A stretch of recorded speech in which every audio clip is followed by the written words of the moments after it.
BCS সাধারণ শিক্ষা ক্যাডারে যোগদানের ১২ বছর পরও কোনো পদোন্নতি না হওয়ায় ক্ষুব্ধ প্রতিক্রিয়া জানিয়েছেন বিসিএস সাধারণ শিক্ষা ক্যাডার প্রভাষক পরিষদ।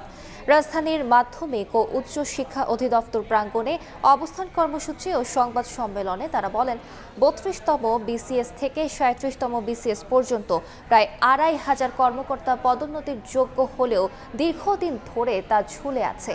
আগামী ১২ নভেম্বরের মধ্যে পদোন্নতির জিও জারি করা না হলে লাগাতার কর্মসূচির হুঁশিয়ারি দেন প্রভাষকরা।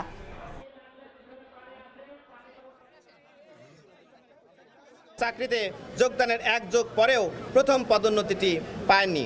আগামী ১২ নভেম্বর ২০২৫ তারিখের মধ্যে যোগ্য সকল প্রভাষকদের ভূতাপেক্ষিক পদোন্নতি জিও জারি করতে হবে। এছাড়া উল্লিখিত দাবিগুলো বাস্তবায়ন না হলে নো প্রমোশন নো ওয়ার্ক এর মতো কঠোর কর্মসূচিতে যেতে বাধ্য হবে।